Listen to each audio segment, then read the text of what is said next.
నమస్తే రమగారు. నమస్తే చే రమగారు, మనము అమాయకపు అమ్మాయిలు, అమాయకపు అత్తలు, కోడళ్ళు, తర్వాత మగవారు, ఇలాంటి స్టోరీస్ చెప్పుకుంటాం. కొంచెం నవ్వుగా కూడా ఉంటాయి అవి. అలాంటి కథ ఏదన్నా 1950s కథ ఒకటి చెప్దాం. ఆ. పొట్టిపంతులు గారి చిట్టెమ్మ. బాగుందండి. వినడానికి రైమింగ్గా ఉంది కదా. ఒక ఊళ్ళో ఒక పంతులు గారు ఒక ఆయన ఉండేవాడు. ఆయన భార్య పేరు చిట్టెమ్మ. ఈ పంతులు గారు కొంచెం పొట్టి, పాపం పొట్టిగా ఉండేవాడు, భార్య కంటే పొట్టి. ఆయన పక్కన మరీ పొడుగ్గా కనిపిస్తున్నాను, ఆవిడ వంగి వంగి నడిచేది, ఆవిడకి గూడునే పెట్టేవి కానీ ఆయన పొడుగ్గా కనపడేవాడు కాదు. ఆయన అసలు ఊళ్ళో అంతా పొట్టి పంతులు గారు అనేవారు. పంతులు గారు మంచివాడే. కాకపోతే ఈ చిట్టెమ్మ గారు ఒక రవ అమాయకురాలు. ఆవిడకి ఏమనిపించేది, అయ్యో మా ఆయన నాకంటే పొట్టిగా ఉన్నాడే, ఏదైనా పాతివ్రత్య మహిమతో ఈయన పొడుగ్గా చేస్తే బాగుండు అనిపించేది. వీళ్ళకి ఇంటికి దగ్గరలో ఎదురింట్లో కొంచెం పక్కగా ఇంట్లో ఐమూలగా ఉన్న ఇంట్లో ఒక దాసుగారు ఉండేవారు. దాసుగారు కథలు అవి చెప్పేవారు, పురాణ కాలక్షేపం చాలా బాగా చెప్పేవారు. ఆయన భార్యతో ఈవిడికి మంచి ఫ్రెండ్షిప్. ఏమండి వదిన గారు, పతివ్రతల కథల్లో భర్తని పొడుగు చేసిన కథలు ఉన్నాయండి ఎక్కడైనాను అని అడిగేది. అడిగితే ఆయన ఏమవుతాడు, ఇంకా ఏమవుతాడు అనేది ఆవిడ. అట్లా ఏమో ఉండదు, అట్లా కాదండి నాకెంతో ఇది పాతివ్రత్యం, మా వారంటే నాకు చాలా గౌరవం, ఏదైనా ఒక ఉపాయం చెప్పండి అంటూ ఉండేది. ఇలా రోజులు గడిచేవి. ఈవిడికి చాలా బాధగా ఉండేది, భర్త పొట్టిగా ఉన్నాడు, ఆయన పొడుగ్గా చేయాలి ఎలాగైనా.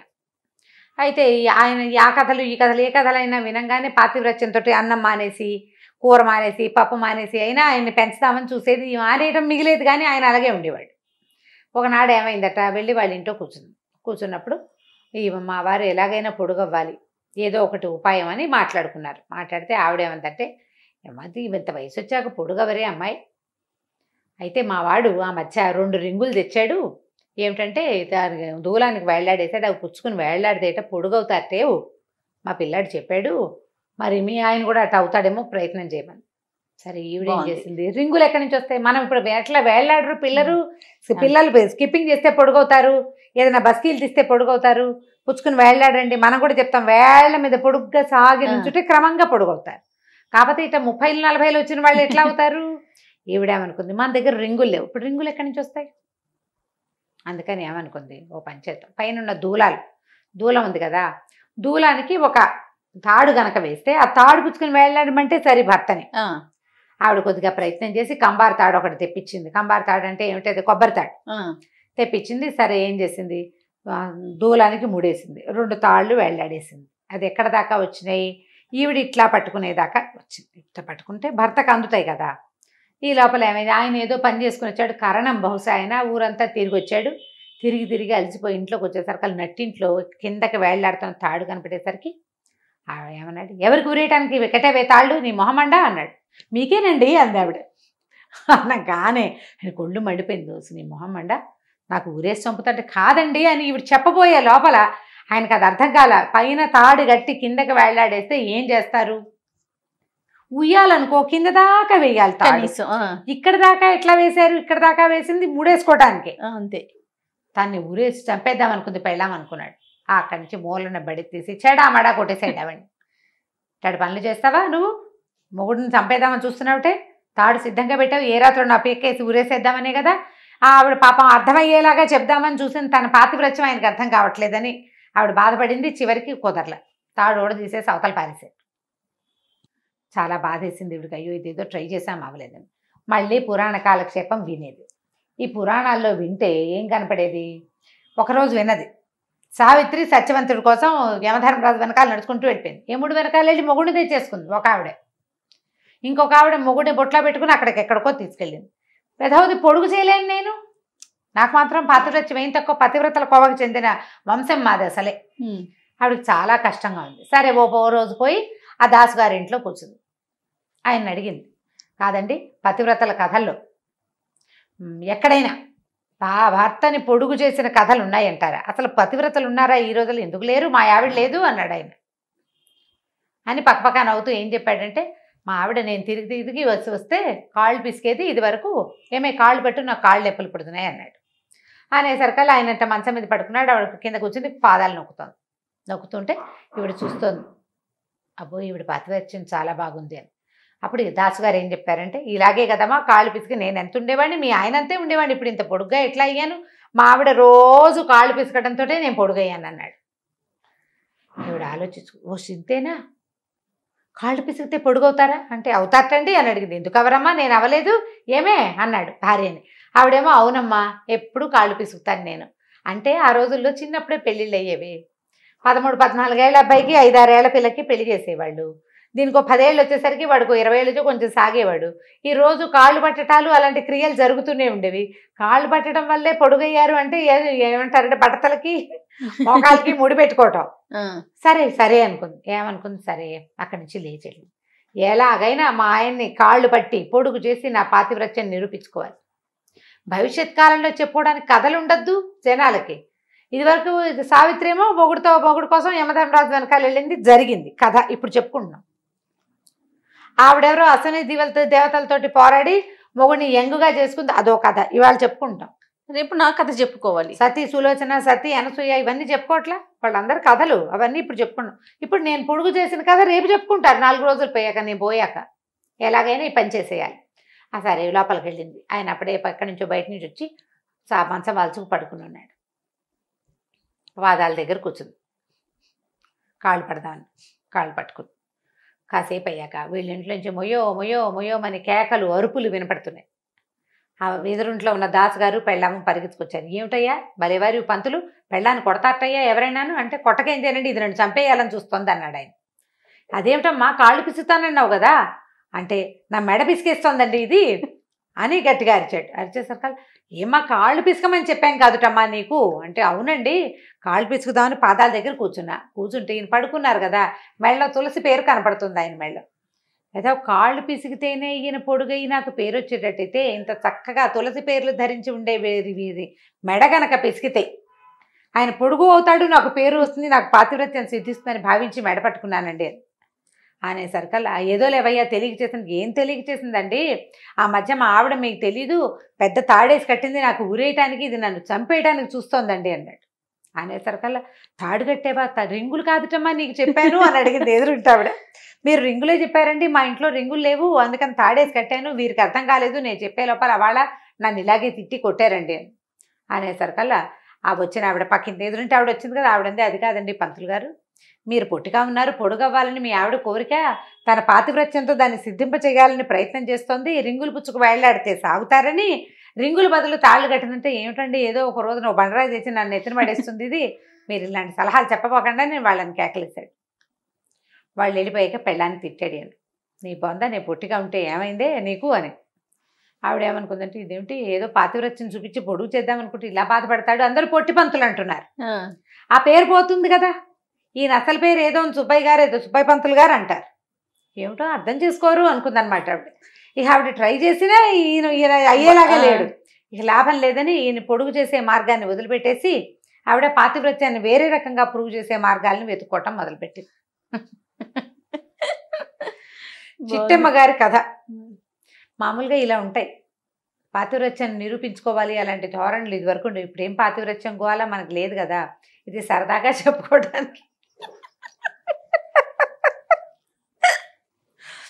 బ్యాడ్ వర్డ్ అయిపోయింది జయ పాతివ్రత్యం అనగానే. అదేమిటి మొగుడికి మీ మీద పతికే వ్రతం ఉండాలా, పత్నికి వ్రతం వద్దా, పత్ని వ్రతుడు అని ఎవరైనా ఒకళ్ళని చూపించండి అని పోట్లాడరు. కిందటిసారి నువ్వు కూడా అన్నావు. అవును, ఎప్పుడు పతివ్రతలేనా, పత్ని వ్రతులు ఉండరా? పత్ని వ్రతులు ఎందుకుంటారు, ఉంటారు, కాకపోతే వాళ్ళు కాళ్ళు పెట్టారని బట్టలు ఉతికారని అవన్నీ చూపించలేకపోతాం, మనం చెప్పుకోలేకపోతాం కదా.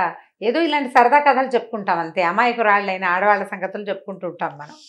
బాగుందండి, చాలా బాగుంది రమ్మగారు. పొట్టిపంతులు గారి చిట్టమ్మ కథ సూపర్. రైట్ రమ్మగారు, నమస్తే అండి. నమస్తే జయ. ఈ వీడియో కనుక మీకు నచ్చినట్లయితే లైక్ చేయండి, షేర్ చేయండి, మరిన్ని ఇంట్రెస్టింగ్ వీడియోస్ కోసం మా ఛానల్ని సబ్స్క్రైబ్ చేసుకోండి. నమస్తే రమ్మగారు. నమస్తే జయ. రమ్మగారు, తెలివితేటలు అనేవి ఎవరికి వారికే.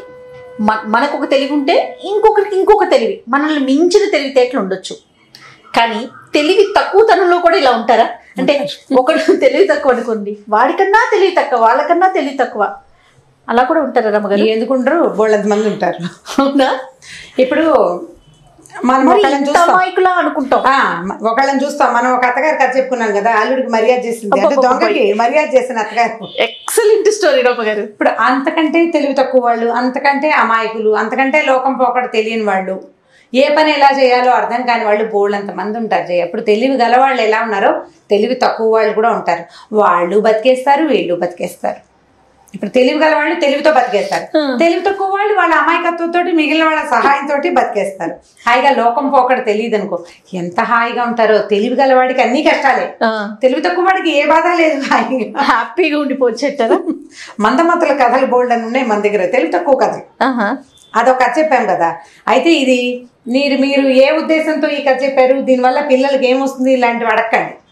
ఫన్నీ స్టోరీనా? Funny story. పెద్దవాళ్ళకి బాగానే ఉంటుంది. ఇప్పుడు ఇంత తెలివి తక్కువగా ఎలా ఉన్నావురా అంటాం ఒక్కొక్కటి మనం. అంతకంటే తెలివి తక్కువ వాళ్ళు కూడా కనిపిస్తారు అప్పుడప్పుడు. చెప్పండి రమ్మ గారు. ఒక ఊళ్ళో సోమయ్య అని ఒక అతను ఉన్నాడు. అయితే అతను ఏంటంటే వాళ్ళ మామగారికి ఆడపిల్లలే ఉన్నారు, మగపిల్లలు లేరు. వాళ్ళు ఏం చేశారు, ఈ సోమయ్యని ఇల్లరికని తీసుకున్నారు. ఇంకో చిన్న పిల్ల ఉంది, ఆ పిల్ల ఏదో కొంచెం అమాయకురాలన్నమాట. పిల్లకి పెళ్లి చేయటము అవి కొంచెం కష్టమే. పెద్ద పిల్లకి పెళ్లి చేశారు. సరే వీళ్ళరికం వెళ్ళాడు. వీళ్ళరికం వెళ్తే అత్తగారు అమాయకురాలే, కూతురు అమాయకురాలే, అమాయకంగా ఉండేవాళ్ళు. సరే ఈ కూతురుకు ఒక చిన్న పిల్లాడు పుట్టాడు. ఒక రోజట ఇతను వాకిట్లో ఏదో పని చేసుకుంటుంటే ఈ భార్య కనకమ్మ, అమ్మాయి పేరు, పిల్లాడిని చక్కగా స్నానం చేయించింది. సాంబ్రాణి గిమ్రాణి వేసి బొట్టు గిట్టు పెట్టి చొక్కా వేసింది. పిల్లాడిని ఉయ్యాల్లో వేసి ఊపు అయి పాట పాడుతోంది. పాట పాడుతుంటే పాట ఆపేసి సడన్గా ఆ ఉయ్యాలు ఏం ఉయ్యాలుంది వాళ్ళ ఇంటో, జోలి కాదు అంటే మనం చీరతో వేసే ఉయ్యాలు కాకుండా తొట్టి ఉయ్యాల్లో వేసింది అనమాట. తొట్టి ఊపుతోంది. ఊపుతూ పాట పాడుతున్నది కాస్త ఓవర్మని ఏడవటం మొదలుపెట్టింది. ఉయ్యాలుగా తలా నుంచేసి ఏడుస్తోంది. ఏడుస్తుంటే అంత గట్టిగా వాళ్ళ అమ్మ వచ్చి, ఎందుకే అమ్మాయి అంత గట్టిగా ఏడుస్తావు, ఏమైందమ్మా, ఏమైంది, ఏమైనా చెప్పా, పిల్లాడు ఏమైనా ఇబ్బంది పెడుతున్నాడు అంటే, కాదమ్మా ఈ పైన చూడు అటక మీద. అంటే గోడలు పాతకాలంలో పెంకుటిళ్ళకి ఇట్లా గోడ ఉండి గోడ మీదకి కదా పెంకులు వాళ్ళు ఉంటాయి. పెంకుటిళ్ళు అబ్జర్వ్ చేయండి, గోడ పెంకులు ఆనుకుని ఉండవు, ముందుకుంటుంది, ఏటవాలుగా ఉంటుంది. ఈ గోడ వారంలో మనం ఏం చేసేవాళ్ళం ఇది వరకు, ఇతడి సామాన్లు అవన్నీ పెట్టుకుని, ఇప్పుడు కూడా కనపడతాయి, మా ఇంట్లో కూడా అలాగే ఉండేవి. ఈ పైకి ఒక పెట్టు ఉందిట, అంత పెట్టే. ఆ అమ్మాయి ఏం ఊహించింది, ఓ పిల్లి గనక ఎలి కోసం పరిగెడుతూ ఈ పెట్టెను గనక తోసేస్తే ఆ పెట్టె కాస్త ఉయ్యాల మీద పడితే, నా పిల్లాడి మీద పడితే పిల్లాడు ఏమైపోతాడు అని ఏడుస్తోంది. అయ్యో అవునే అమ్మాయి ఎంత కష్టమే అని తల్లి కూడా ఏడవటం మొదలుపెట్టింది. ఇద్దరు చేరుకో పక్కన నుంచి ఉయ్యాల పక్కన పిల్లాడు నిద్రవుతున్నాడు, అమ్మ కూతురు కలిసి ఏడుస్తున్నాడు. ఏడుస్తుంటే ఈ రాగం పెట్టేసరికల్లా ఓ అని ఏడుస్తుంటే ఆరున్నొక్క రాగం బయట నుంచి అల్లుడు వచ్చాడు లోపలికి. ఆ సోమన్ ఏమిటో ఏమైంది అంటే ఇద్దరు కలిసి సగం రక్కులు బుక్కులతోటి ఏడుస్తూ కొన్ని మింగేసి కొన్ని చెప్పి మొత్తానికి పిల్లి వచ్చి ఈ డబ్బాని పడేస్తుందేమో, పిల్లాడి మీద పడుతుందేమో అనేసిగా, చిచి మీ అమాయకత్వాలు తగలయ్యా, ఇంతకంటే మందమతలు ఎవరైనా ఉంటారా లోకంలో, దిక్కుమాల పెళ్ళి అనవసరంగా చేసుకున్నాను అని ఏం చేశాడు, ముందు ఒక స్టూల్ వేసుకుని ఆ డబ్బా అక్కడి నుంచి తీసేసాడు. తీసేసి నేను చచ్చిన మీతో ఉండను, తెలివి తక్కువ మొహాలు, మీతోటి నేను పడలేకపోతున్నాను, మీకంటే తెలివి తక్కువ వాడు ఎవడైనా కనపడితే అప్పుడు వస్తా ఇంటికి, అప్పటిదాకా నేను ఇంటికి రాని బయటకు వెళ్ళిపోయాడు. అమ్మ కూతురు చేష్టలు దక్కి నుంచున్నారు. అల్లుడు వెళ్ళిపోతుంటే ఏం చేయాలో కూడా తెలియదు వాళ్ళకి, పాపం అంత అమాయకులు. వీడు కాస్త వెళ్ళిపోయాడు. సరే ఏం చేశాడు, వెళ్తూ ఏదో కాస్త డబ్బులు అవి జేబులో పెట్టుకుని దేశంచారం వెళ్ళిపోయాడు. విసిగిపోయాడు అనమాట వీళ్ళ అమాయకత్వాలతోటి. కొన్నాళ్ళు తిరిగి వస్తే మైండ్ ఫ్రెష్ అవుతుంది. అయితే చాలా దూరం ఏదో వెళ్ళిపోయాడు. కొన్ని ఊళ్ళు దాటాక ఓ ఊళ్ళో పొద్దునే ఓ ఊరు చేరాడు. ఆ ఊళ్ళోట ఒక పూరు గుడిసె కనపడింది ఇతనికి. ఒక అతను ఓ తట్ట పుచ్చుకొస్తున్నట్ట, బయటికి పుచ్చుకొచ్చి కాసేపు ఎండలో నుంచుంటున్నాడు. తర్వాత లోపలికి వెళ్తున్నాడు. మళ్ళీ తట్ట పుచ్చుకొచ్చి మళ్ళీ ఎండలో ఇట్లా పెట్టి నుంచుంటున్నాడు. మళ్ళీ తట్ట పుచ్చుకుని లోపలికి వెళ్తున్నాడు. ఒక 5-6 సార్లు అయ్యాక అడిగాడు, బాబాయ్ ఏం చేస్తున్నావు అంటే, ఇల్లంతా చీకట్రా అబ్బాయి, ఎండ రావట్లేదు, అందుకని కొంచెం ఎండ తట్టలో పట్టి లోపల తీసుకెళ్ళి పోసొస్తున్నాడు. ఇప్పుడు 30 తట్టలు పోసాను రా, అయినా కూడా చీకటిగానే ఉంది మా ఇల్లు, ఎండ పట్టుకెళ్ళి లోపల పోసాను కదా అన్నాడు. అనేసరికి వీడి వీడి తెలివి తక్కువతాను అని, సరే ఇలా కాదు బాబాయ్, ఓ గుణపం ఉందా మన ఇంట్లో అన్నట్ట. ఉందిరే అబ్బాయి, ఎందుకు లేదు నాయన, ఎన్ని రోజుల నుంచో ఈ ఎండని ఇంట్లో పెట్టలేక చచ్చిపోతున్నాను రా, అస్సలు వెలిగే లేదు అన్నాడు. నువ్వు ఉండు నేను చెప్తాను, గుణపం పట్టరా అన్నాడు. అన్నాక ఏం చేశాడు, ఈ చుట్టీలు కదా చుట్టూతా కట్టి ఇట్లా పాకేశారనమాట. 2 చోట్ల ఇంతంత హోల్స్ పెట్టాడు గోడలకి. మరి హోల్స్ పెట్టేసరికి క్రాస్ వెంటిలేషన్, గాలి వెలుతురు 2 వచ్చేస్తాయి. లోపల రాగానే ఆయన ఆశపడి ఓరి నీ తెలివి ఎంత తెలివిరా నీకు, ఇల్లంతా వెలుగొచ్చేసింది, ఎండంతా ఇంట్లోనే ఉంది, నువ్వు భలే తెలివైన వాడివిరా అన్నాడు. నా తెలివితేటలు భలే కాదు, నీ తెలివి తక్కువతనం భలేగా ఉందని సణుక్కుని మీరేం చేశాడు, వాళ్ళ ఇంట్లో ఆ పూట అన్నం తిని వెళ్ళిపోయాడు. నా పెళ్ళాం కంటే తెలివి తక్కువ వాడి కూడా కాపాడాడు. సరే అక్కడి నుంచి ఇంకా 2-3 ఊళ్ళో ఇంకా తిరగాలని ఉంది అతనికి. వెళ్తే ఓ 2-3 ఊళ్ళు దాటాడు. అక్కడెక్కడ ఏదో తిన్నాడు కాయకసరు. వాళ్ళింటో వీళ్ళింటో వాకిటో ఏదైనా పని చేస్తుంటే, మరి ఊళ్ళల్లో పనులు ఏముండేవి, ఇప్పుడు గడివా వేస్తున్నారనుకో, ఆ ఊరు వెళ్ళాడు అనుకో, నేను కూడా వేస్తానని 2 కట్టలు అందిస్తే వాళ్ళకి పని సాయం కదా, ఆ పూట 2 ముద్దలు అన్నం పెట్టేవాళ్ళు. ఇట్లాగా స్నాక్సా బిక్సా ఏమీ లేవు. పొద్దున్న అన్నం తింటే మళ్ళీ రాత్రి చీకటి పడ్డాక ఇంకో అన్నం తింటే సరిపోతుంది, చక్కగా తినేవాళ్ళు అన్నారు. అక్కడి నుంచి ఏం చేశాడు, ఇంకో వాకిట్లోకి వెళ్ళాడు. వాకిట్లోకి వెళ్తే ఒక వడ్రంగి ఒక ఆయన ఏం చేస్తున్నట్ట, వాకిలి దర్వాజా పెద్దది అతని, అంటే ప్రహరీ గోడ లోపల ఇల్లు చుట్టూతా ప్రహరీ ఉంది, ప్రహరీ తాలూకు దర్వాజాని అంటే గుమ్మాన్ని పగలగొట్టడానికి మనుషులను తెచ్చాడు. కొట్టబోతే భలే గట్టిగా ఉందే దర్వాజా అన్నాడు. అనేసరికి లౌండ్రా అబ్బి చాలా గట్టి దర్వాజా, ఏం చేయను, ఇంకో దారి లేక పడగొట్టిచ్చేస్తున్నాను అన్నట్టు. ఎందుకు పడగొట్టిస్తున్నారు అని అడిగితే, కాదు లోపల ప్రహరీ లోపల అంటే లోపల వాకిలు ఉంది కదా, అక్కడ బండి తయారు చేయించాట. బండి ఏం చేయించాము, 2 చక్రాలు పెట్టి ఒక పెద్ద బండి తయారు చేయించా. తీరా తయారైన తర్వాత ఈ గుమ్మల నుంచి బయటికి రాల దాన్ని, అందుకని దర్వాజా పగలగొడుతున్నాం అన్నట్టు. ఆడన్నట్టు దానికి దర్వాజా పగలగొట్టం ఎందుకు అని అడిగాడు సోమన్న. మరి బండి ఎట్లా వస్తుంది అన్నాడు ఆయన. బండి రావడానికి ఏముంది, దర్వాజా కంటే సులువు. బండికి ఏం చేసావు నువ్వు, చక్రాలు పెట్టి పుల్లలు పెట్టావు, పుల్లలు తీసి చక్రాలు బయటికి తీసి కాడి ఇరుసు సెపరేట్ చేయి, సింపుల్ గా వచ్చేస్తుంది. బయటకు వచ్చాక బండి చేసుకో. ఆయన ఒరే నీకు భలే తెలివి ఉంది అన్నట్ట. నా తెలివితో సరేలే, నీ తెలివి తక్కువతనం మరీ భలేగా ఉందనుకుని వాళ్ళ వాకిటోని కూర్చుని ఆ బండి సీలలు ఊడదీసి ఏమంటే 5 నిమిషాల్లో బయటకు వచ్చేస్తుంది. ఏ మొక్క మొక్క వచ్చేస్తాయి కదా చెక్క మొక్కలన్నీ.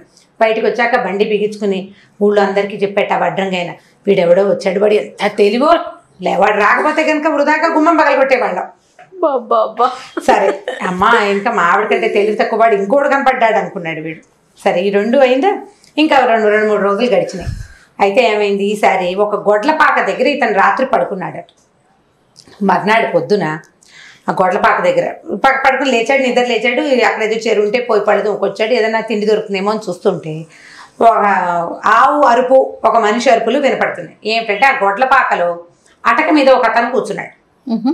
లోపల కింద ఒక ఆవు నుంచింది, అది అంబా అని అడుగుతోంది, ఆకలిస్తోంది.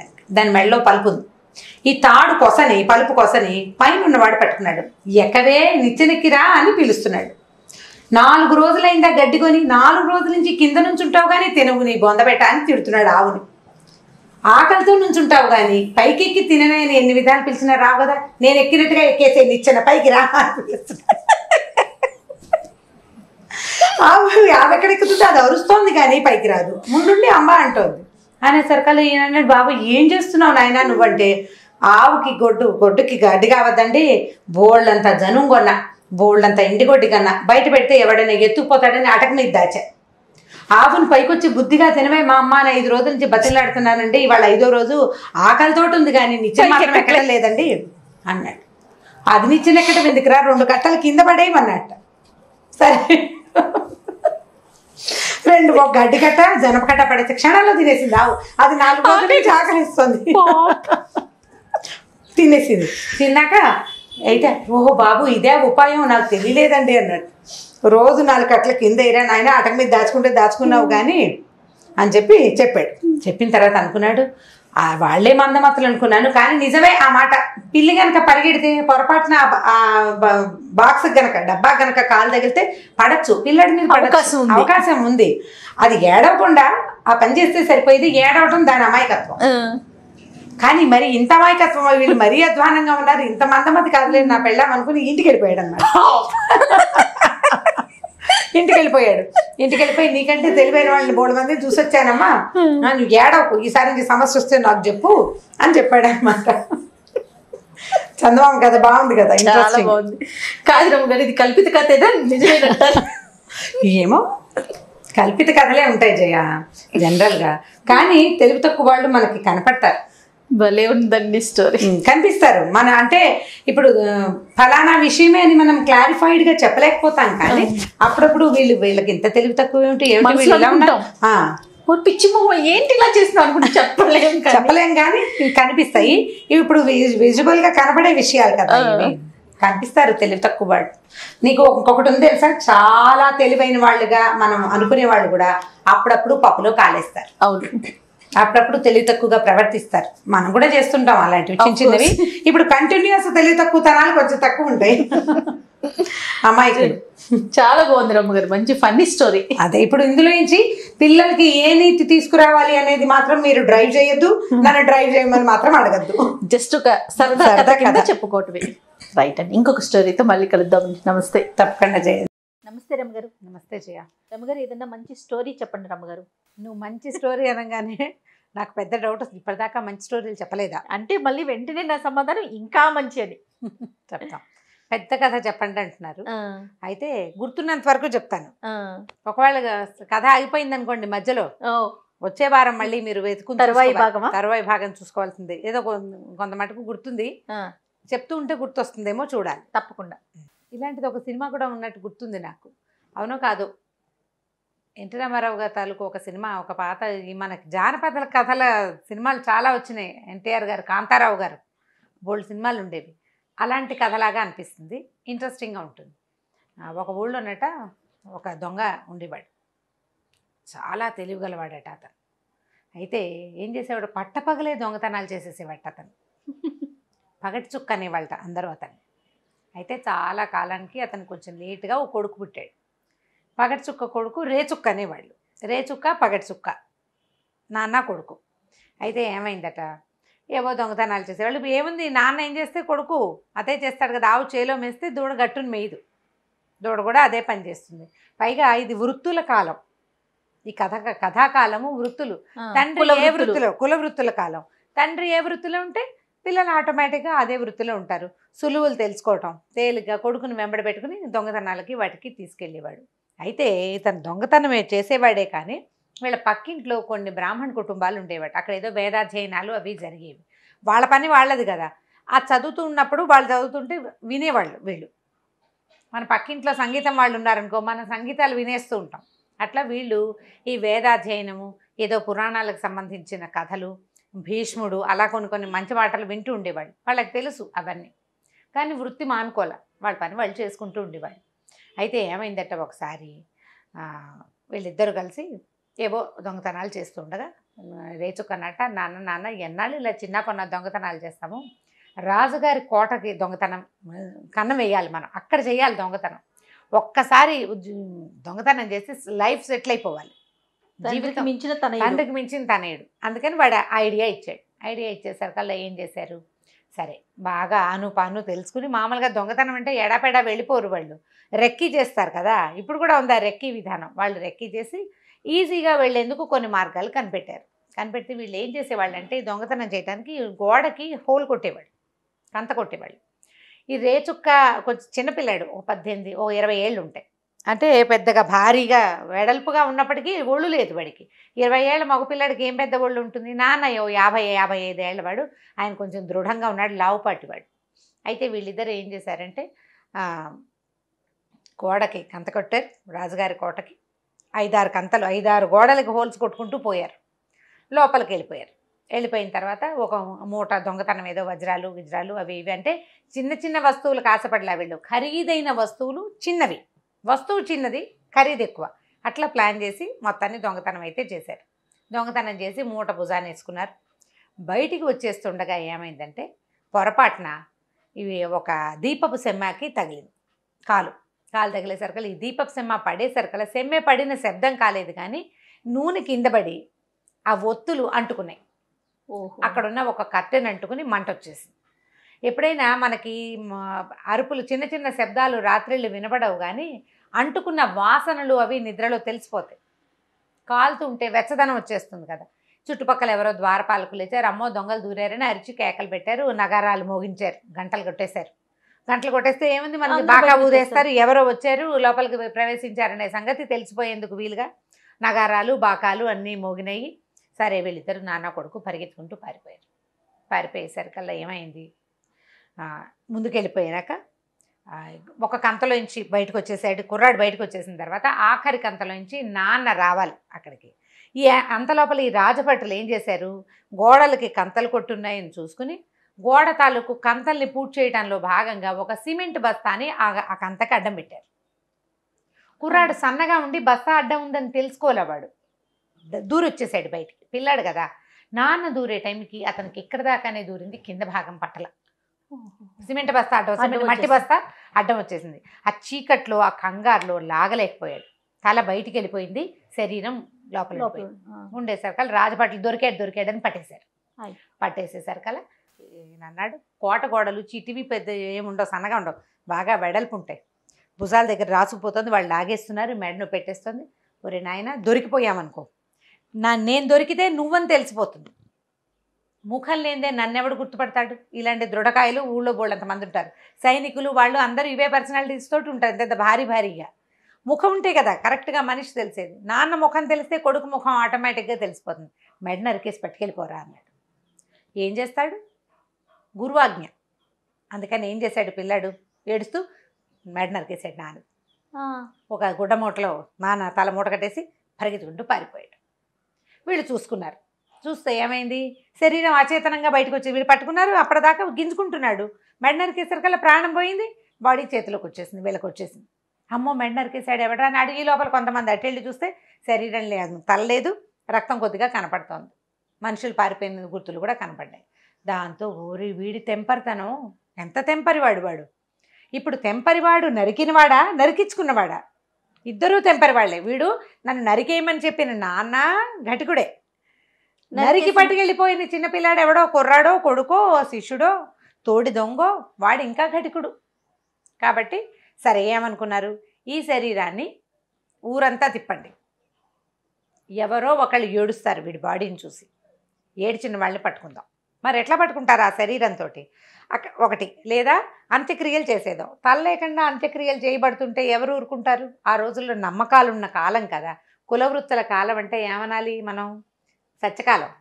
ఇప్పటిది కాదు, ఇప్పుడు ఎవడు చావుబాటు చేస్తాడు, నానపోతే పీడ పోయింది అనుకునే రోజులు కూడా వచ్చినాయి మన కర్మకాలి. అప్పటి కాలం అది కాదు కదా. ఇప్పుడు ఈ బాడీ కోసం తప్పకుండా వాడు ప్రయత్నం చేస్తాడు.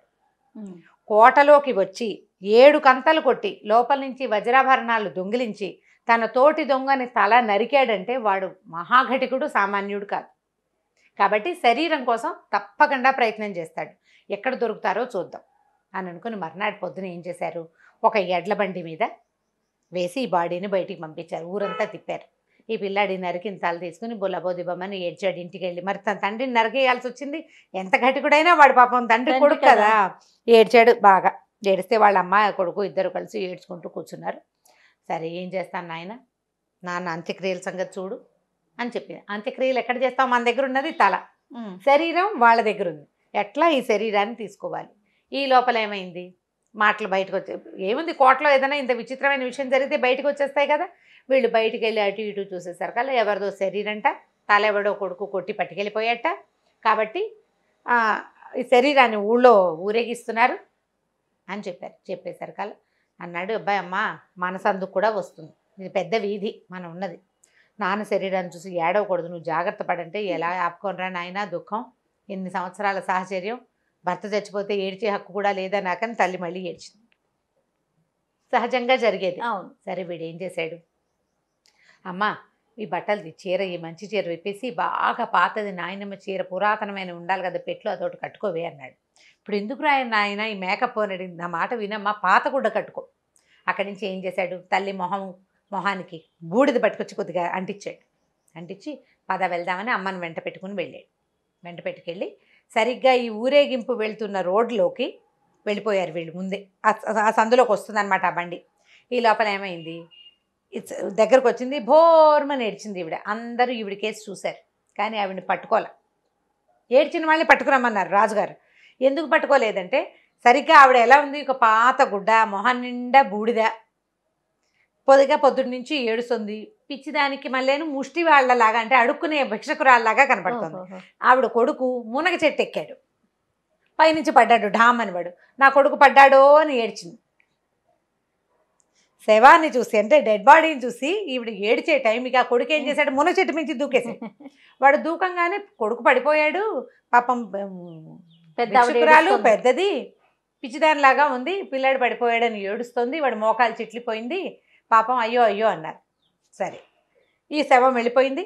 వీడు ఏం చేశాడు, బాడీ అక్కడి నుంచి వెళ్ళిపోయాక కళ్ళారా అమ్మ శరీరాన్ని చూసింది కదా వాళ్ళమ్మ, తీసుకెళ్ళిపోయాడు ఇంటికి వాళ్ళమ్మని. సాయంకాలానికి చీకటి పడే వేళకి శరీరం మళ్ళీ కోటకు చేరింది. కాస్త ఉప్పు అది పోసి నిలవబెట్టారు బాడీని. ఏం జరిగింది అని అడిగాడు రాజు. ఏం జరిగింది, ఎవ్వరూ ఏడవలేదండి. శవాన్ని చూసి ఒకే ఒక ఆవిడ ఏడ్చింది, ఓ భిక్షకురాలు, పాపం ఆవిడ కొడుకు అదే టైంకి మునగ చెట్టు మించి పడ్డాడు. అంటే ఆవిడ ఎలా ఉంది, వాడెలా ఉన్నాడు అని అడిగితే వాడికి సమున్నతాకారుడు, పొడుగాటివాడు, పొడుగాటివాడు బాగానే ఉన్నవాడు మునగ చెట్టు మించి పట్టమేమిటి, మునగ చెట్టు ఎక్కితే మునగ పడిపోతాడు చెట్టు ఎక్కితే పడడు. అసలు మునగ చెట్టు ఎక్కరు, ఎవరు కింద నుంచి గడబెట్టి కోస్తారు. ఆ చెట్టు పెళుసు, మునగ చెట్టు బాగా పెళుసుగా ఉంటాయి, పుట్టుకుని విరుగుతాయి. వాడు ఆ చెట్టు ఎందుకు ఎక్కాడు అంటే వాడే వీడి కొడుకు అనమాట. ఆ ఏడ్చినప్పుడు వీడి భార్య అయి ఉంటుంది. వాళ్ళు ప్లాన్డ్గా రాజుగారి ఉద్దేశం. ఇప్పుడు వాళ్ళని ఎక్కడ కనపెడతారు, అక్కడి నుంచి రోడ్ల వెంబడబడి సైనికులంతా తిరిగారు. తిరిగితే పొద్దున్న వేషం వేసుకున్న ముష్టావిడాను ఆవిడ కొడుకు వీళ్ళకి దొరుకుతారా, అక్కడ ఉంటారా వాళ్ళు. ఒక భిక్షుకురాలు, కొంచెం బలంగానే ఉంది మనిషి, ఇంత వయసు 50 ఏళ్ళు ఉంటాయి. కుర్రాడు ఆవిడతో ఉన్నవాడు బాగా పొడుగాటివాడు. వాడు కింద పడినా వాడు పొడుగు కనపడుతున్నది. పొడుగాటివాడు కింద కూర్చుంటే మాత్రం పొట్టివాడు అయిపోడు, వాడు పొడుగ్గానే కనపడతాడు. ఈ కుర్రాడు ఇలా ఉన్నాడంటే కుర్రాడు లేదు, మాకెవరు తెలియదండి, అంత వాళ్ళు ఎవరు లేరన్నారు. సో వాళ్ళు ముష్టి వాళ్ళు కాదనమాట. ఇదే జరిగింది అక్కడి నుంచి. సరే ఇదో కథ. రెండో రోజు ఏం చేశారు, చాటింపేశారు. నిన్న దొరికినటువంటి దొంగకి అంత్యక్రియలు చేయబోతున్నారు. అంత్యక్రియలు చేయాలంటే శరీరాన్ని తల్లేదు, శరీరానికే చేయాలి. ఇదే చేయబోతున్నారు రాజుగారని చాటింపు వచ్చింది. సరే బాడీని సైనికులు తీసుకుపోయారు బండి మీద వేసి. ఇవాళ అమ్మ ఏడవటం మొదలుపెట్టింది. ఒరే నాన్న, నువ్వు చేయకుండా ఒక్కగానొక్క కొడుకువి, లేక పుట్టావు, నువ్వు తలకొరివి పెట్టకుండా మీ నాన్నకి వాళ్ళెవరో సైనికులు, వాళ్ళు అనాథ ప్రేతానికి సేవానికి తలకొరివి పెట్టినట్టు పెట్టేస్తారా, అయ్యో ఇలా అయిపోయింది మన జీవితం, పెద్ద కుటుంబంలో పుట్టాం, ఇలా అయిపోయిందని ఏడవటం మొదలుపెట్టింది. ఆవిడ ఏమన్నాడంటే, కుర్రాడు అమ్మ రేచుక్క చెప్పాడు అన్నమాట, నువ్వేం కంగారు పడకు, సరిగ్గా ఏం చేయాలో నేను అదే చేస్తాను, ఏం కంగారు లేదు, నేను చూస్తాగా అన్నాడు. సరే ఈ మధ్యాహ్నానికి టైంకి ఏమైంది, వీళ్ళు ఈ సైనికులు శ్మశానాన్ని దగ్గరికి చేరే టైంకి ఒక పెద్ద భేతాళు లాంటి అవతారంతో ఉన్న ఒక తాంత్రికుడు అక్కడ ప్రత్యక్షం అయ్యాడు. వాడు ఏంటంటే మెళ్ళలో కపాలాలు అవి వేసుకున్నాడు, ఓ ఎర్రటి పంచోటి కట్టుకున్నాడు, కాళ్ళకి గజ్జెలు, ఒక పెద్ద కొరడా పుచ్చుకుని కేకలు పెడుతూ నా గందరగోళం చేశాడు. చేసేసరికల్లా మామూలుగా కాపాలికులు వాళ్ళని చూస్తే భయపడతారు. కొంతమంది సైనికులు అతన్ని బెదిరించడానికి ట్రై చేశారు. వాడేం బెదరటల్లా, వాడు ఇంకా మీదకి వస్తున్నాడు. ఆ కొరడా విసురుతుంటే ఎవరికి తగులుతుందో తెలియదు. అలాంటి వాళ్ళని అరెస్ట్ చేయకూడదు ఆ కాలంలో. సన్యాసుల్ని కాపాలికుల్ని గౌరవించే రోజులు. దాంతో వీళ్ళు ఏం చేశారు, కొంతమంది తప్పుకున్నారు, కొంతమంది ఈ బాడీని లోపల తీసుకుపోయారు, శ్మశానంలోకి తీసుకెళ్లారు. అన్నీ పేర్చే టైంకి మళ్ళీ ఆ కాపాలికుడు అక్కడికి వచ్చేసాడు.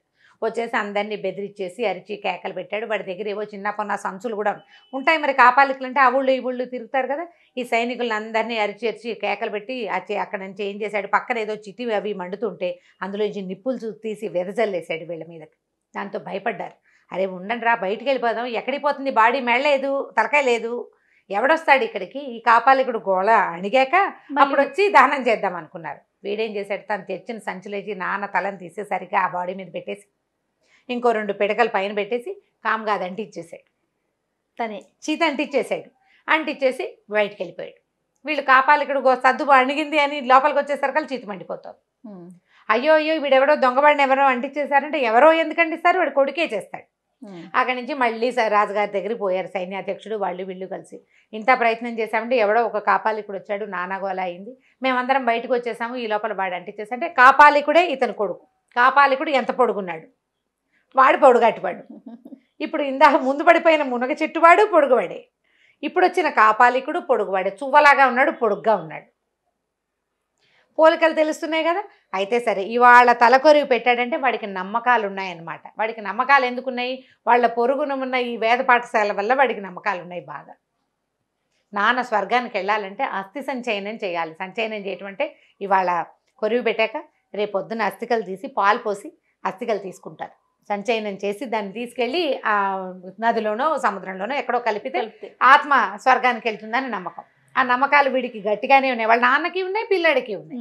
ఇప్పుడు వాళ్ళ అమ్మాయి సరే నాయన ఎలాగోలా తలకొరి పెట్టావు, పోనీ ఈ పని చేసావురా, ఇవి ఏం చేస్తావురా, ఇవేలాగా అంటే ఇప్పుడు శ్మశానంలోకి వచ్చి ఇవి తీసుకెళ్ళాలి. ఎట్లా తీసుకెళ్తారు? సరే ఈ పూట ఆ రాత్రి గడిచిపోయింది. మర్నాడు ఇది జరగబోతోందని ఏం చేశారు, శ్మశానం చుట్టూతా చాలా కాపలా పెట్టారు. ఎంత కాపలానో, ఇంత కాపలా పెట్టిన తర్వాత ఏం చేశారు, తల్లికి ఒక కళ్ళు అమ్మాయి వేషం వేసేసాడు కొడుకు.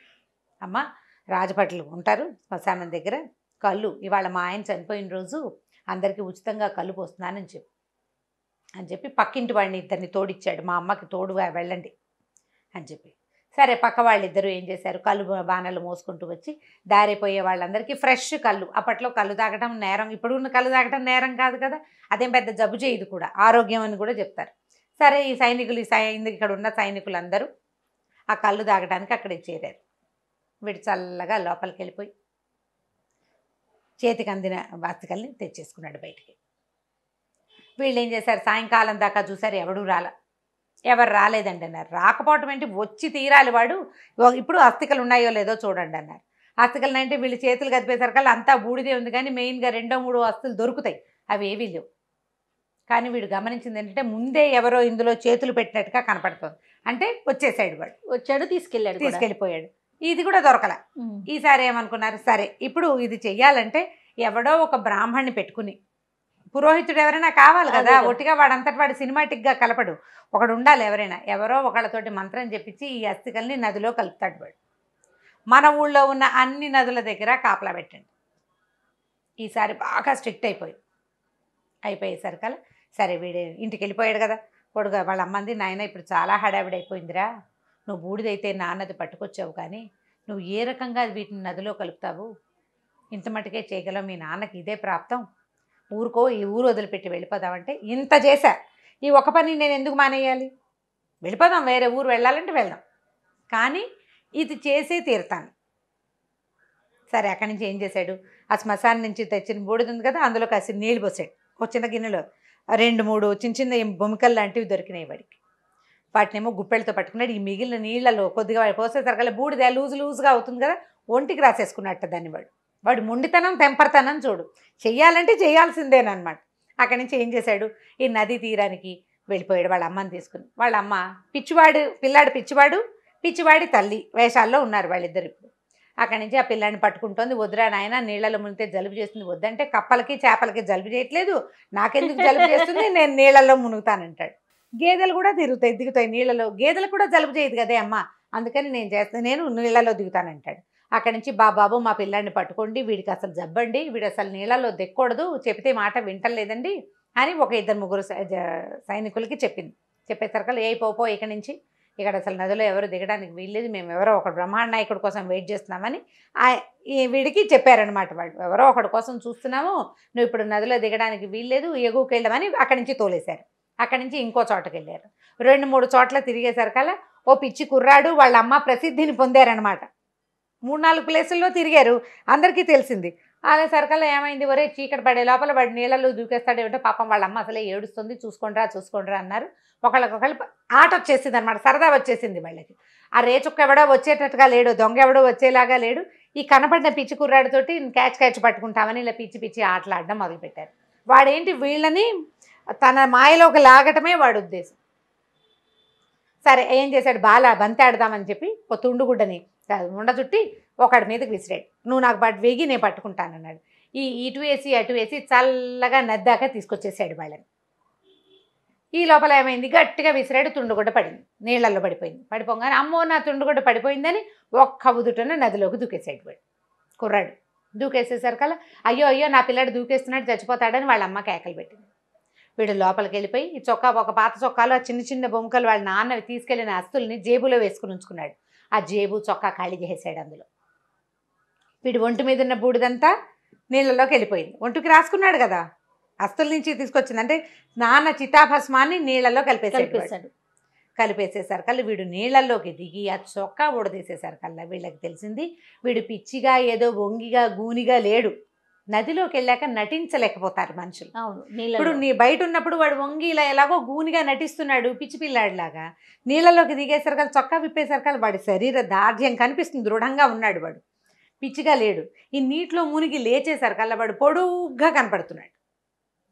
ఈ వచ్చిన సైనికుల్లో ఒరే వీడిని ఇంతే పర్సనాలిటీని ఎక్కడో చూసాం మనం ఆల్రెడీ అనుమానం మీద ఉన్నారు. ఆ, అంతే అక్కడి నుంచి నదిలోకి దూకి ఒడిసి పట్టేశారు వాళ్ళు. పట్టుకున్నారు. నువ్వెవరు అసలు నీకు పిచ్చి కాదు, నువ్వు బాగానే ఉండవు, ఇందాకున్నట్టుగా ఇప్పుడు లేవు. ఇప్పుడు గూనివాడు బయట గూని నుండి నీళ్ళలోకి దిగాని గూని ఎలా పోతుంది వాడికి? అది వంకర టింకర నడక, అంతకు ముందున్న పిచ్చి చేష్టలు, నీళ్ళలోకి దిగేసరికల్లా వాడు ఒళ్ళు మర్చిపోతారు. ఒకటి అంత స్పృహ ఉండదు ఆ ఒక్క క్షణంలో. ఆ ఒక్క గ్లాన్స్లో రాజభటులు పట్టేశారు. వీడిని గట్టిగా పట్టుకున్నారు. పట్టుకుని వాడిని లేపేసరికల్లా వాళ్ళకి తెలిసింది వీడు చాలా గట్టి శరీరం కలిగిన వాడు, బాగా ఎక్సర్సైజ్డ్ బాడీ. వీడేమి మామూలు వాడు, మెతకవాడు, పిచ్చివాడు అది ఏమీ కాదు. వాడిని బయట పట్టుకొచ్చి నీ పేరేమిటని అదని ఇదని చేశారు. వాళ్ళ అమ్మని వెళ్ళిపోమన్నాడు, కానీ అమ్మని కూడా పట్టేసుకున్నారు వాళ్ళు. తల్లి పారిపోలేకపోయింది, పట్టేసిన తర్వాత ఊళ్ళో వాడిని ఊరేగిచ్చారు. బండెక్కిస్తే అందరూ వీడు రే చుక్క, వీళ్ళ నాన్న పగటి చుక్క అని చెప్పారు. వీళ్ళ నాన్న ఏడంటే మా నాన్న ఏదో ఊరెళ్ళాడంటాడు వాడు. మా నాన్న లేడు, మా నాన్న ఏదో ఊరెళ్ళాడు, నన్ను మా అమ్మని వదిలిపెట్టి వెళ్ళిపోయాడంటే వాడు ఏం చేశాట, ఆ రోజు ఏ రోజైతే వీళ్ళు గోడకి కంతలు కొట్టారో, ఇతను దొంగతనానికి వెళ్ళే రోజు పొద్దున్నే వెళ్ళి ఆ వేద పాఠశాలలో పెద్ద ఆయనకి దండం పెట్టుకొస్తాడు.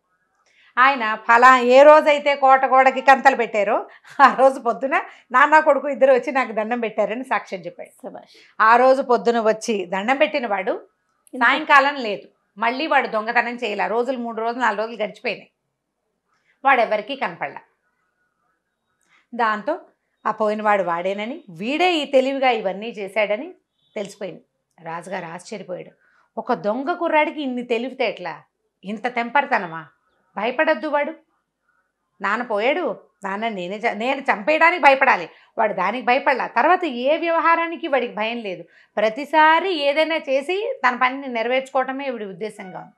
అక్కడి నుంచి మంత్రులతో 2-3 ఫ్రెండ్స్తో అందరితోటి మాట్లాడుకున్నాడు.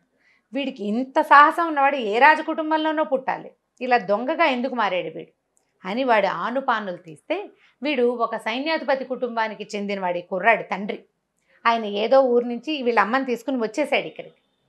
మొదటి కుటుంబాలు మంచివే, అతనికి అలాంటి విద్య ఉంది, దొంగతనం, దాన్ని డెవలప్ చేశాడు. కొడుక్కి అదే నేర్పించాడు. ఇప్పుడు అదే కులవృత్తి కింద అయిపోయింది కదా. ఈ వృత్తి మారిస్తే వీడి తాలూకు ప్రవృత్తి చాలా పెద్దది, చాలా తెలివైంది. అందుకని రాజుగారు ఏం చేశాడంటే, అరే బాబు నువ్వు మా దగ్గర ఉద్యోగంలో చేరు, నీకు ఇన్ని తెలివితేటలు ఉన్నాయి, తప్పించుకునే తెలివితేటలు నీ దగ్గరే మేము నేర్చుకోవాలి అని చెప్పి వాడిని తన దగ్గర పనిలో పెట్టుకున్నారు. వాడు దొంగతనం చేసినప్పటికీ కూడా అప్పట్లో వ్యక్తులకి ప్రాధాన్యత ఉండేదన్నమాట, వాడి తెలివితేటలకే ప్రాధాన్యత ఉండేది. సైన్యాధికారి అయిన ఈ కుర్రాడు కొంతకాలం తర్వాత ఆ రాజ్యానికి వచ్చిన చాలా ఇక్కట్లను తప్పించి కాలక్రమంలో వాడే రాజయ్యాడు. రేచుక్కనే పిలిచేవాళ్ళు అతన్ని. రాజుగారు వేరే పేరు పెట్టలేదన్నమాట. ఇప్పుడు తెలివి, తెంపర్తనం అంటే సాహసం అన్నమాట. మనం దాన్ని అదే చెప్పాలి కదా. మనం ఈ తోటరాముడు ఆ కథలు చూస్తాం, పాతాళ భైరవి ఆ కథల్లో కూడా ఒక మామూలు వాడు రాజు అవుతాడు. అక్కడ కుల విచక్షణ లేదు. మామూలు వాడు రాజు ఎలా అయ్యాడంటే వాడి తాలూకు సాహసమైన కార్యాల వల్ల. ఇప్పట్లాగా అంత కుల విచక్షణ అప్పట్లో లేదేమోనని అనిపిస్తుంది. మన రాజుల్లో సామాన్యంగా ఉండి మామూలు కుటుంబాల నుంచి సడన్గా రాజైన కథలు మనకు చాలా చరిత్రలో ఉన్నాయి. అట్లా ఇదేం పెద్ద విశేషం ఏం కాదు. ఇది పూర్తిగా జానపద కథ కింద కొట్టిపారేయడానికి వీల్లేదు. ఇలా మామూలుగా ఉన్నవాళ్ళు, సాధారణమైన వ్యక్తులు రాజ్యాధికారాన్ని చేపట్టిన కథలు బోలెడని ఉన్నాయి. కథ ఇంట్రెస్టింగ్గా ఉంటుంది. స్లోగా నేరేట్ చేయండి. నేను చకచకా చెప్పేశాను కదా, దీన్ని నిదానంగా నేరేట్ చేస్తే ఇప్పుడు ఇందులో కొన్ని వ్యవహారాలు ఉన్నాయి. తండ్రి మరణించటము, సంచయనం చేయటము, నాన్నని నరికేయటం లాంటివి పెద్ద విషయాలు. మీరు తెలుసుకోండి, పిల్లలకి జాగ్రత్తగా చెప్పండి. కట్ చేసి తీసుకెళ్ళిపోవటం అంటే నేను సింపుల్గా చెప్పేశాను. ఇదే నీకు కాబట్టి చెప్పాను. నేను ఒక 8 ఏళ్ల పిల్లాడి కంటే నేను ఆ మాట చెప్పను. దానికి మనం ఏదో ఒకటి మీరు ప్లాన్డ్గా సరిగ్గా చెప్పాలి. ఈ కథని డైరెక్ట్గా వినిపించేస్తే పెద్ద పిల్లలు అయితే వినేస్తారు, వాళ్ళు దాన్ని సింపుల్గా తీసుకోవచ్చు. అవును, చిన్న పిల్లలకి చెప్పేటప్పుడు మాత్రం కేర్ఫుల్గా చెప్పండి. ఇది పెద్ద కథ, దీన్ని 2-3 రోజులు నిదానంగా ఎపిసోడ్స్ వైజ్గా చెప్పుకోవచ్చు. నాన్న తల నరికి తీసుకెళ్ళిపోయాడు లాంటి విషయాలు చెప్పేటప్పుడు కేర్ఫుల్గా చెప్పాలి. రైట్ రమ్మ గారు, ఒక ఎపిసోడ్లోనే చెప్పేశారు, తరువాయి భాగం లేదు. రైట్ రమ్మ గారు, ఇంకొక స్టోరీతో మళ్ళీ కలుగుతాం. తప్పకుండా చేయాలి. నమస్తే. నమస్తే రమ్మ గారు. నమస్తే చేయ. రమ్మ గారు, ఈరోజు మన మామ్స్ కోసం, అలాగే మా పిల్లల కోసం, తల్లుల కోసం, పిల్లల కోసం ఏదైనా కొంచెం పెద్ద కథ చెప్పండి. అంటే బాగా పెద్ద కథ వద్దని ఇంటూ అంటే ఎక్కువ పెద్ద కథ అయితే మేము బోర్ కొడుతోంది మాకు అని ఎవరైనా చెప్పారా చేయ మీకు? అంటే పిల్లలకి చెప్పటం చిన్నపిల్లల్ని దృష్టిలో పెట్టుకొని మాట్లాడుతున్నా నేను. చిన్నపిల్లలు అంత లెందీగా ఉండేసరికి క్యారెక్టర్స్ ఎక్కువ ఉన్నాయి అనుకోండి కథలో, అర్థం చేసుకోవటం కొంచెం ఇబ్బంది అవుతుంది. వాళ్ళు కొంచెం పెద్ద పిల్లలు అయితే ఏమనిపించదు. ఇప్పుడు మీ అమ్మాయికి అర్థం కావట్లేదా? అర్థం అవుతాయి. అది అసలు దాని సంగతి తెలుసు కదా అమ్మగారు మీకు. మీ అమ్మాయి లాగానే ఉన్నారు లోకంలో పిల్లలు, అట్లా ఇంకా ఇంకా ఎక్కువ ఉన్నారు, ఎక్కువే ఉన్నారు. కానీ కొంచెం కన్ఫ్యూజ్ అవుతూ ఉంటారు అనమాట. అందుకని సరే చెప్తాం. ఓకే, కీలుగుర్రం కథ చెప్తాం. ఈ కీలుగుర్రం మనకి సినిమా కూడా ఒకటి ఉంది, నాగేశ్వరరావు గారిది. చాలా పాత సినిమా చాలా పాతది. అప్పటికి కెమెరాలు అవన్నీ కూడా ఏదో గందరగోళంగా ఉండేవి. సినిమా థియేటర్కి కనుక వెళ్తే మనం ఏం చూస్తున్నామో ఎక్కడున్నామో అర్థం కూడా కాదు. నాగేశ్వరరావు గారు ఎంత సన్నగా చిన్నగా అనిపిస్తారు. ఆయన మొదటి సినిమాల్లో దయ్యి ఉంటుంది. అలాంటి కథ కాదు, కీలుగుర్రమే పేరు. అయితే పర్షియా దేశపు ఒక రాజుగా కథగా చెప్తారు దీన్ని. మనం మనగా నేటివ్గా చెప్పుకుందాం. ఒక రాజుగారట ఒక సంవత్సరం ఆయన 50th బర్త్డే, 50వ పుట్టినరోజుకి చాలా పెద్ద ఉత్సవం చేశారు. ఉత్సవం చేస్తే చుట్టుపక్కల రాజ్యాల నుంచి అందరూ రకరకాల అంటే రాజుగారి పుట్టినరోజు అంటే గిఫ్ట్లు ఇస్తారు కదా. అవును. ఈ గిఫ్ట్లు ఇవ్వడానికి రకరకాల గుర్రాలని, ఏనుగుల్ని, రథాలని పంపించారట అన్ని రకాల రాజ్యాల నుంచి. చాలామంది శిల్పులు, వడ్రంగి పని వాళ్ళు, ఇట్లా మంచి వస్తువులు చేసి రాజుగారికి గిఫ్ట్లు ఇవ్వడానికి ఒక 10 రోజులు ఉత్సవాలుగా జరిగినాయి. గిఫ్ట్స్ అన్ని సమర్పించే రోజు ఒకటి పెట్టారు ఈ రోజుల్లో, ఈ 10 రోజుల్లో ఉత్సవాల్లో. సరే, ఆ రోజు రకరకాల దారు శిల్పులు, ఆ శిల్పులు, ఈ శిల్పులు రకరకాలు చేసుకొచ్చిన అన్ని వస్తువుల్ని, వాళ్ళు తెచ్చిన బెస్ట్ వస్తువుల్ని, మంచి కోళ్ళు, లేకపోతే బాగా మంచి మంచి జాతి శునకాలు, అట్లా కూడా రకరకాల వస్తువుల్ని, రకరకాల జంతువుల్ని కూడా తెచ్చారు. అయితే ఈ తెచ్చిన గుర్రాలు వాటిలలో ఒక చెక గుర్రం అన్ని పట్టుకొచ్చేట ఒక ముసలి శిల్పి, బాగా సీనియర్ సిటిజన్ పట్టుకొస్తే అందరూ అన్ని గుర్రాలని సమర్పించిన తర్వాత ఇతని దగ్గర ఉన్న చెక్క గుర్రం ఏంటంటే గుర్రం షేప్లో చేయబడి ఉంది, కానీ అది ఉడేంది తెలుస్తుంది. అయితే ఇదేమిటి ఇట్లా బొమ్మ తెచ్చావు, రాజుగారు దీని మీద ఎక్కి ఊగుతాడా అని అందరూ అతన్ని నవ్వుతూ అడిగారు. కాదు, దీని మీద ఎక్కి ఎగురుతాడు, ఇది ఎగిరే గుర్రం అని చెప్పాడు.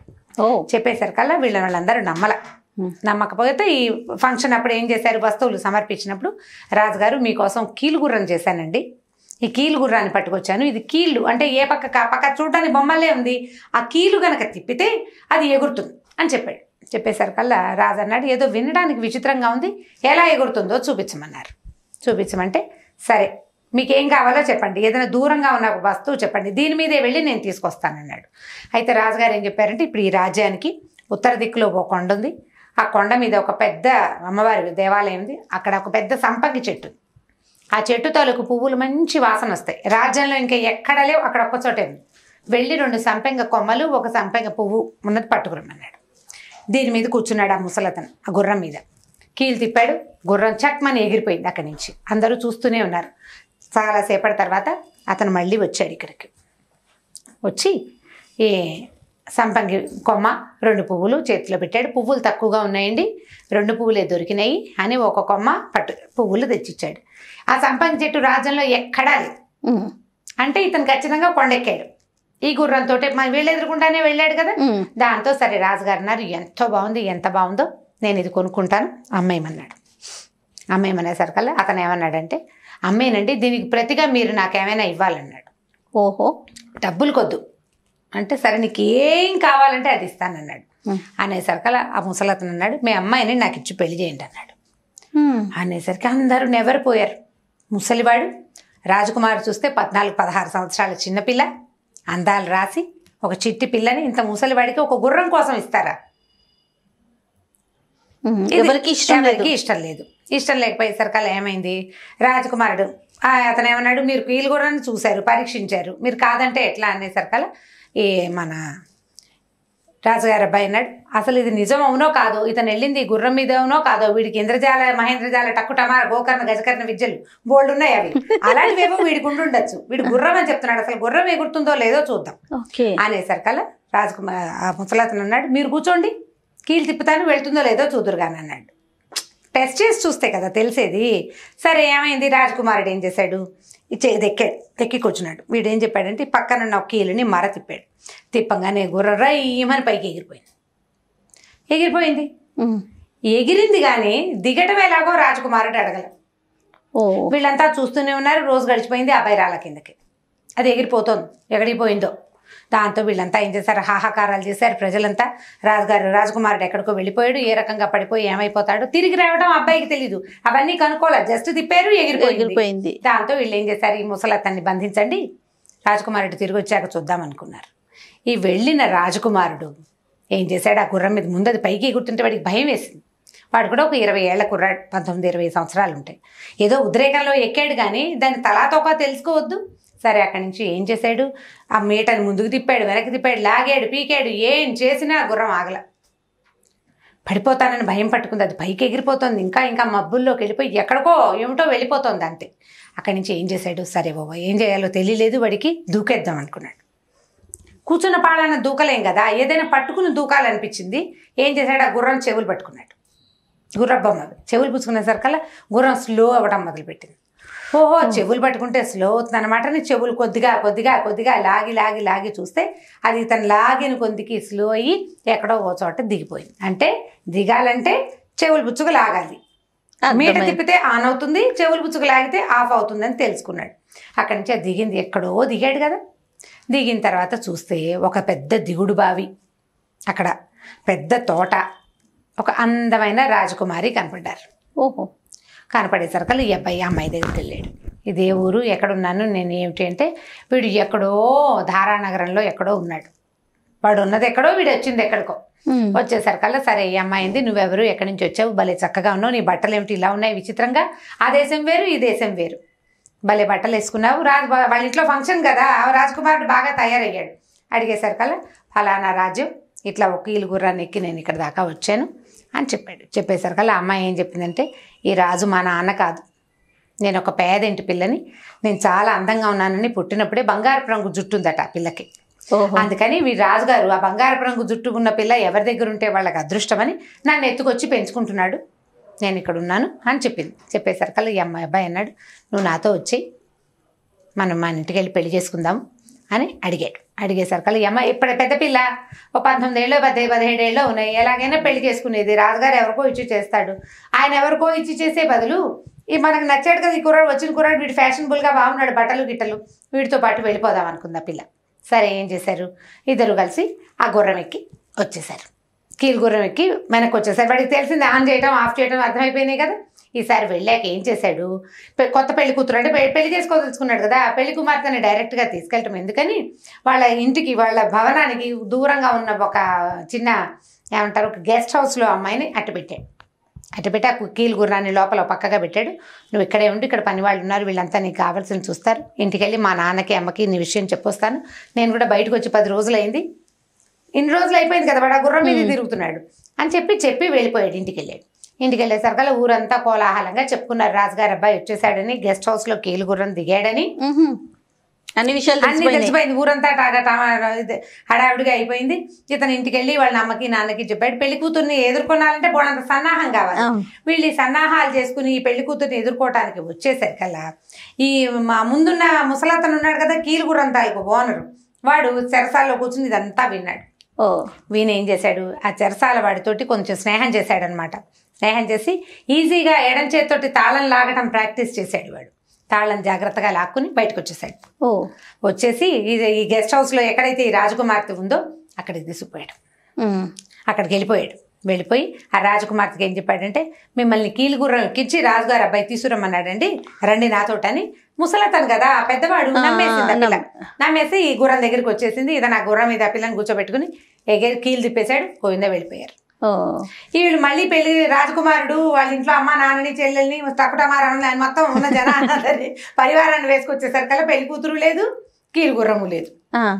ఎలా అయింది, ఏమైందంటే అతను ముసలతను తప్పించుకున్నాడని తెలిసిపోయింది వీళ్ళకి. సో అది ఆపరేట్ చేయగలిగిన వాడు ఎవడు, కేవలం రాజకుమారుడు. ఒకటి రాజకుమారుడు, రెండో వాడు దాని ముసలతను. అతను లేడంటే వాడు వెళ్ళిపోయాడు అనమాట. ఈ పిల్లని వాడే తీసుకెళ్లాడని ఇక అమ్మాయిని వెతుక్కోవటం కోసం ఇతను ఏం చేశాడు, ఎక్కడుందో నేను వెతుకొస్తానని. ఎలా వెతుకుతాడు, అదేమో ఆకాశ మార్గంలో పోయింది, వీడు నేల మార్గంలో వెళ్ళాలి. ఏదో ఒకటి ప్రయత్నం చేసి చూడాలి కదా. రాజ్యం వదిలిపెట్టి ఓ గుర్రం వేసుకుని అబ్బాయి బయటకు వచ్చేసాడు. ఇక ఒక్కో రాజ్యం ఎప్పుడు ఎవరో ఒకళ్ళు మనుషులే కదా, ఆకాశంలో ఎక్కడో ఉండరు, ఖచ్చితంగా నేల మీద ఏదో ఒక ఊళ్ళో దిగాల్సిందే. పైగా ఇప్పుడు ఈ భాష అలవాటైన వాళ్ళు అలాంటి ఊళ్ళలోనే దిగుతారు కానీ కొత్త ఊళ్ళకి వెళ్ళరు. అవును, ఈ రాజ్యంలోనే ఏదో ఒక మూల చేరతారని వాడు వెతుక్కుంటూ వెళ్తున్నాడు మెల్లిగా. ఇంతలో ఏమైంది, ఈ ముసలతను ఎక్కడో దూరంగా ఒక రాజ్యంలో ఒక తోటలో దింపి ఆ అమ్మాయికి ఏం చెప్పాడంటే, ఇక రాజకుమారుడు రాడు, నేను నిన్ను పెళ్లి చేసుకుంటాను, నువ్వు నన్ను పెళ్లి చేసుకో అని అడిగేసరికల్లా అమ్మాయి ఏడవటం మొదలుపెట్టింది. నిన్ను చేసుకోవటం ఏమిటి, రాజకుమారుడికి నేను మాట ఇచ్చాను, నువ్వెవడివి అసలు, నువ్వు ముసలాడివి, నేను పెళ్లి చేసుకోవటం ఏంటి, రాజుగారు ఒక ఆయన నన్ను పెంచుకున్నాడు, ఆయనే నన్ను పెళ్లి చేసుకుంటాడేమోనని భయపడి ఈ కుర్రాడితో పాటు నేను వచ్చేసాను రాజుగారు అబ్బాయితోటి. ఆ పిల్లని పెంచుకున్న రాజుగారే దాన్ని పెళ్లి చేసుకోదలుచుకున్నాడు, ఎందుకంటే బంగారపు రంగు జుట్టు ఉంది కాబట్టి.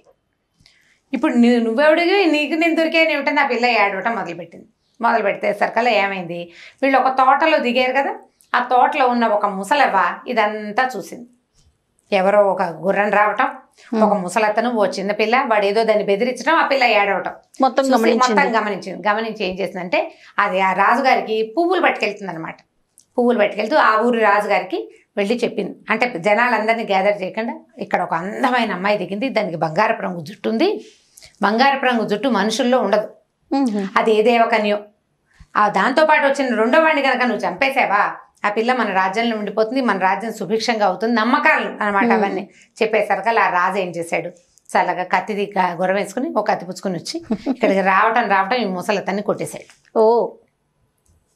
కొట్టేసేసరికల్లా కొట్టేసి ఈ పిల్లని ఏం చేశాడు, తన చేత పుచ్చుకుని నగరానికి తీసుకెళ్ళిపోయాడు. ఈ అమ్మాయి కుర్రాడు వెతుక్కుంటూ మొత్తానికి ఈ నగరానికి చేరాడు. నగరానికి చేరిన తర్వాత రాజుగారు ఒక అమ్మాయిని పెళ్లి చేసుకోపోతున్నాడని, అక్కడ ఒక మహాసౌందర్యవతి అయిన అమ్మాయి దొరికిందని, ఆ పిల్లకి బంగారపు జుట్టు ఉందని ప్రచారంలో ఉంది. అందరికి తెలుస్తాయి కదా, ప్రత్యేకమైన సంగతి కదా. కీలుగుర్రం ఎంత ప్రత్యేకమో అమ్మాయిలకి గోల్డెన్ హెయిర్ ఉండటం కూడా ప్రత్యేకమే. అయితే వీడేం చేశాడు, రాజ్యం అంతా వెతుక్కున్నాడు, ఈ గుర్రం జాడెక్కడా లేదు. ఎవరు గుర్రం గురించి మాట్లాడాల, గుర్రం ఎక్కడుంది ఎవరికి తెలియదు, తోటలో ఓ పక్కన ఉండిపోయింది, దాని గురించి పెద్దగా ఆసక్తిగా లేదు ఎవరికి, అమ్మాయి మీదే ఆసక్తి ఉంది. సరే ఈ పెళ్లి కూతురు అక్కడికి వెళ్ళిపోయింది కదా రాజ్యంలో, రాజుగారు తీసుకెళ్ళిపోయాడు కదా, అదేం చేసింది, పిచ్చెక్కినట్టుగా నటించడం మొదలుపెట్టింది. మరి లేకపోతే ఈ కొత్త రాజు పెళ్లి చేసేసుకుంటాడు కదా, అందుకని పిచ్చిదానిలాగా ప్రవర్తిస్తుంది, అస్సలు మాట్లాడదు, జుట్టు పీక్కుంటుంది, బట్టలు చింపేసుకుంటుంది, పరిగెడుతుంది, ఏమీ తెందు. దాంతో వాళ్ళు ఏం చేశారు, పిచ్చి కుదర్చడానికి రకరకాల వైద్యుల్ని వెళ్ళి వైద్యుల్ని పిలవడం మొదలుపెట్టారు. ఈ రాజకుమారుడు ఏం చేశాడంటే అక్కడక్కడే తిరుగుతూ సైనికుల దగ్గర నుంచి ఈ అమ్మాయి పిచ్చెత్తిందని, దానికి ఏదో వైద్యం చేస్తున్నారని సమాచారం తెలుసుకున్నాడు. ఓ రోజు సాయంకాలం వాడు అక్కడ కూర్చుని ఉండగానే ఈ తోటలో ముసలవ్వ ముందు రాజుకి సమాచారం ఇచ్చింది కదా, పూలు పుచ్చుకెళ్తూ కనపడేసరికల్లా ఆవిడతో మాటలు కలిపాడు. ముసలి వాళ్ళతో మాటలు కలిపితే ఈజీగా ఉంటుంది, విషయాలు బాగా తెలుస్తాయి ఆడవాళ్ళతో అయితే ఆవిడ అవలే అందగత్తే ఆ పిల్ల, కానీ దానికి పిచ్చి పాపం, ఎన్ని వైద్యాలు చేసినా లొంగలేదంటే, నాకు ఒక పెద్ద బ్రహ్మాండమైన వైద్యం తెలుసు, ఈ పిల్లని కీలు గుర్రం అని ఒక గుర్రం ఉంటుంది, ఆ గుర్రాల మీద కూర్చోబెడితే వాళ్ళ పిచ్చి కుదురుతుంది అన్నాడు. కీలు గుర్రమా, అలాంటిదైతే నా తోటలో ఉంది, ఆ పిల్లతో వచ్చిన వాడు పట్టుకొచ్చాడు అనుకుంటా, అది కదలదు మెదలదు బొమ్మలే ఉంటుంది, దాని మీద ఏం వైద్యం రా నాయన అంది, దాని మీద బ్రహ్మాండమైన వైద్యం ఉంటుంది, నువ్వు కావాలంటే రాజకుమార్తెని తీసుకురా, నేను చేస్తానన్నాడు.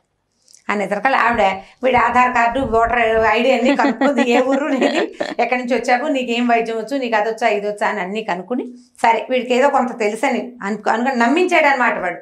అక్కడి నుంచి రాజుగారికి ఏం చెప్పిందంటే, రాజకుమార్తెని నా తోటలోకి తీసుకురండి, అమ్మాయి దొరికింది అక్కడే కదా, నా దగ్గర ఒక వైద్యుడు ఉన్నాడు, వాడు గుర్రంతో వైద్యం చేయిస్తాట అంటే, ఏదో ఒకటి ఏ పుట్టలో ఏ పాముందో ఆ పిల్లని తీసుకొచ్చేసరికల్లా అది కుర్రాన్ని చూసేసరికి దానికి తెలిసిపోయింది, వచ్చాడు తను రక్షించడానికి. ఆ గుర్రాన్ని ఏం చేశాడు, ఆ గుర్రం తెచ్చి మధ్యలో పెట్టాడు. ఈ గుర్రం మీద వాడు ఏం వైద్యం చేస్తాడో ఎవరికి అర్థం కాలేదు, బొమ్మ ఉన్నట్టుంది, దానికి ప్రాణం లేదు పాడు లేదు. ఈ పిల్లని తీసుకెళ్ళి గుర్రం మీద కూర్చోబెట్టేసరికల్లా అది మామూలుగా పిచ్చి చేష్టలు మానేసి నవ్వు మొహం పెట్టింది. రాజుగారు అనుకున్నారు, అమ్మ దీని రోగం కుదిరింది, ఇది బాగా కనబడుతుంది, పిల్ల నార్మల్ అయిపోతుందని ఊహించారు. ఈ అబ్బాయి అన్నాడు, నే కూడా కూర్చోవాలండి, ఈ గుర్రం మీద కొంచెం గిరగిరా తిప్పితే ఈ అమ్మాయి మతిలోకి వస్తుంది అన్నారు. అనేసరికి అందరు కూర్చో పర్వాలేదు, కాబోయే రాణిగారు ఆవిడ పక్కన వైద్యుడైనా ఎలా కూర్చుంటాడు, రాజుగారు ఎంకరేజ్ చేశారు, ఏం పర్వాలేదు కూర్చో, నేను చూస్తాను నీ సంగతిని. సరే ఈ కుర్రాడు వెళ్ళి కూర్చున్నాడు, ఆ మీట నొక్కాడు, ఒకటే ఒక శబ్దంతో ఈ గుర్రం కాస్త పైకి ఎగిరిన వీళ్ళంతా చూస్తున్నారు, వీళ్ళ కిందే ఉన్నారు, గుర్రం ఆకాశంలోకి పైకి వెళ్ళిపోయింది. ఇతను ఏం చేశాడు, మెల్లిగా తన రాజ్యాన్ని వెతుకుని దాన్ని చెవులు పుచ్చుకుని తన రాజ్యం దాకా వచ్చాక స్లో చేసి దిగేసేసి చక్కగా ఇంటికి వెళ్ళిపోయాడు. ఈసారి ఎక్కడ దింపల, అమ్మాయిని డైరెక్ట్గా తీసుకెళ్ళిపోయి పెళ్లి చేసేసుకున్నారు. పెళ్లి చేసుకున్న మరుక్షణ ఆ పెళ్లి కూతురు ఏం చేసిందంటే, నీకేం గిఫ్ట్ కావాలి, నీకేం కావాలి, ఇవాళ నువ్వు రాణి అయ్యావు, ఏం కావాలంటే ఈ కీలు గుర్రాన్ని తగలబెట్టేయండి ముందు, మళ్ళీ ఇంకో ప్రమాదం జరగకుండా ఈ గుర్రం అసలు ఉండకూడదు, నన్ను ఇక్కడి నుంచి అవతలకి తీసుకెళ్లే ఏ మార్గము ఇక్కడ ఉండకూడదని చెప్పి ఆ అమ్మాయి ఏం చేస్తే తన పెళ్ళైన మరుసటి రోజున దాని మీద ఎంత నెయ్యి పోయించి అంటించేశారు. చెక్కది కదా, అది కలిపోయింది. చక్కగా రాజకుమార్తె ఈ రాజకుమారుడితో పాటు ఫిక్స్ అయిపోయి ఇక్కడే ఉండిపోయింది. వాళ్ళ ఊరు ఎక్కడో వాళ్ళు వచ్చి వెతుక్కుంటూ వచ్చేదైతే లేదు కాబట్టి ప్రశాంతంగా ఆ అమ్మాయి ఇక్కడే రాజుగారి అబ్బాయి తోటి హ్యాపీగా ఉండిపోయింది. అయిపోయింది కీలుగురం కథ. ఇది బాగా చెప్పచ్చు బోల్డంతసేపు. మీరు బ్రీఫ్ గా అన్నారు కదా, అందుకని నేను బ్రీఫ్ గా చెప్పాను. నేను 3 గంటల సినిమా తీయచ్చు. చాలా బాగుంది రమ్మ గారు. అంటే ఇంట్రెస్టింగ్ గా అనిపిస్తుంది, ఏమవుతుంది తర్వాత ఏమవుతుంది అనిపిస్తుంది కదా. నా నేరేషన్ తో పాటు మీరు బాగా నేరేట్ చేసి 2-3 రోజుల పాటు చెప్పచ్చు. మేము ఒక 3-4 రోజులు విన్నాం ఈ కథని మా చిన్నప్పుడు. ఓకే రైట్ రమ్మ గారు, ఇంకొక స్టోరీతో మళ్ళీ కలుద్దాం తప్పకుండా. ఈ వీడియో కనుక మీకు నచ్చినట్లయితే లైక్ చేయండి, షేర్ చేయండి. మరిన్ని వీడియోస్ కోసం మా ఛానల్ని సబ్స్క్రైబ్ చేసుకోండి.